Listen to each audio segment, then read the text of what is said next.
और कल उसको डॉक्टर के पास ले जाते हैं। बेटा कल रोजा मत रखो, ये दवाई खाओ। जी डॉक्टर साहब। अम्मी अभी रात है ना? हाँ बेटा, मगर कुछ देर में सो जाओगी। मुझे रोजा रखना है कल।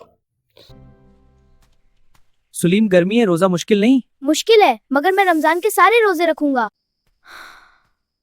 या अल्लाह मुझे ताकत दे। गर्मी तेज है, दिन हो गया।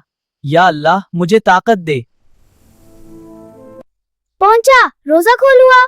हाँ बेटा, बहुत अच्छा। खाओ, बहुत मजा आया। Allahu Akbar means Allah is the greatest. Oh, I see. Can we eat now? Yes, Bismillah. मैंने रमजान के सब रोजे रखे।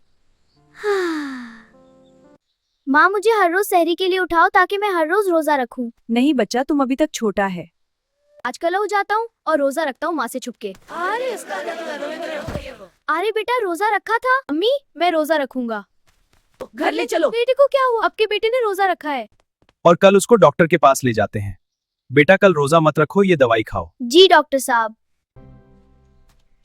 सुलीम गर्मी है, रोजा मुश्किल नहीं? मुश्किल है, मगर मैं रमजान के सारे रोजे रखूंगा। सब्र ताकत देता है, नियत मजबूत हो तो मुश्किल आसान होती है। रमजान इंसान को बेहतर बनाता है। आए बच्चों, हम सब रमजान के तमाम रोजे रखने की कोशिश करते हैं और ये अज़म करते हैं कि शैतान की बात को नहीं मानेंगे, रहमान की बात को मानेंगे और कुरान शरीफ की तिलावत को मुकम्मल तौर पर करेंगे। और मुझे पता है कि आप मुझे सब्सक्राइब करोगे, मेरे चैनल की तमाम वीडियोस को, अगली तमाम वीडियोस आपके पास आएंगे।